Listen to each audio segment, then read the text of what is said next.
பாட்டிகளா எப்ப பார்த்தாலும் கதை தான் பேசிட்டு கிடக்குறியா? உள்ள வாங்க. அங்க பேரம் பேத்தியெல்லாம் வெயிட் பண்ணிட்டு கிடக்காவ. ஸ்கூலுக்கு போகும்போது உங்களை தானே தேடுவாவோ, தெரியாதா உங்களுக்கு? அடி இவ ஒருத்தி எப்ப பார்த்தாலும் இப்படியா பேசிட்டு இருக்கா. நாங்க பேசினாலேயே உங்களுக்கு பொறுக்காது. சரிடி அம்மாட்ட பாரம் போ. கிளடுங்க ரெண்டு ஒண்ணு சேர்ந்தா போதுமே. ஒரே பேச்சுட்டா என்னத்த பெருசா பேச போதுவோம். பொழுதன்னைக்கு அக்கம் பக்கத்து வீட்டையே நோட்டை விட்டுட்டு இருக்க வேண்டியது.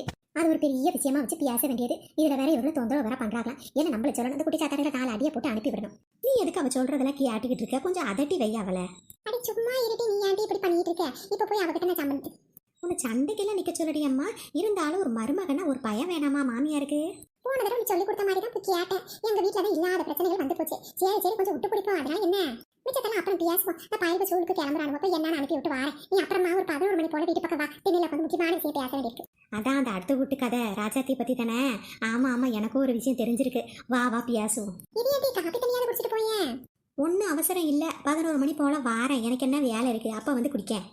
பல தடவை சொல்லிட்டேன் இந்த அம்மா கிட்ட. நான் பாத்ரூம் போற நேரம் யாரும் போவாது. எனக்கு கேட்கறாங்களா? ஸ்கூலுக்கு போற பிள்ளைகளை முதல் கிளப்ப வேண்டியதானே. ஊருக்கு முன்னாடி வீட்டை சும்மா இருக்கவெல்லாம் ஆகும்னு காலையில வந்து இடத்த பிடிக்கிறாங்க. இன்னைக்கு குளிக்கவே தோண மாட்டேங்க. குளிச்சுதான் ஆகணுமோ? என்னத்தை செய்ய? அடிக்கிற வெளுக்கு குளிக்காமையே இருக்க முடியாது. ஏட்டி எங்க பண்ணிட்டு இருக்க? சீக்கிரமாவா, நேரமாவது. இந்த வாரம்மா கொஞ்ச நேரம் இருக்க மாட்டாவோ. உடனே கத்தி கதற ஆரம்பிச்சிருவாவோ. சரி கொஞ்ச நேரம் நம்ம ஃப்ரெண்டுகளுக்கு போனை போட்டு கேட்போம். இன்னைக்கு என்ன ட்ரெஸ் போட்டு வரான்னு கேட்போம். அது மாதிரி நம்மளும் போட்டு போவோம். இந்த பிள்ளைக்கு எப்போ ஃபோன் போட்டாலும் எடுக்கவே மாட்டான். இந்த மீனுக்கு ஃபோன் போடுறதுக்கு சும்மாவே இருக்கலாம்.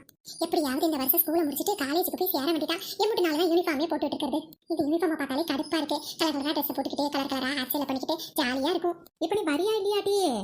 வாரம்மா இருந்து குளிக்கவே விடாது நம்மள. பல தடவை சொல்லிவிட்டா கூட பாத்ரூம்குள்ள போகும்போது ஃபோன் எடுத்துட்டு போவாதுன்னு. ஆனா ஏமா பேசாம கடமைட வாரேன். ஏன்டி அவளை திட்டிட்டியா கிடக்க? பேசாம இரு வருவா. உங்களை சொல்ல நாத்த எப்ப பார்த்தாலும் அவளுக்கு செல்லம் கொடுத்து கெடுத்துக்கிட்டே கிடக்கிறியோ. இதெல்லாம் தலையிடாதியோ. பிள்ளைகளை அதட்ட போது பாட்டிங்க குறுக்க வராதிய. ஐயே முதல் இப்ப வெளியே போன இது ரெண்டு ஆரம்பிச்சுட்டா பெரிய பிரச்சனை எடுத்து விட்டுருமே. இன்னைக்கு குளிச்சது போதும், மிச்சத்தை நாளைக்கு குளிச்சுப்போம்.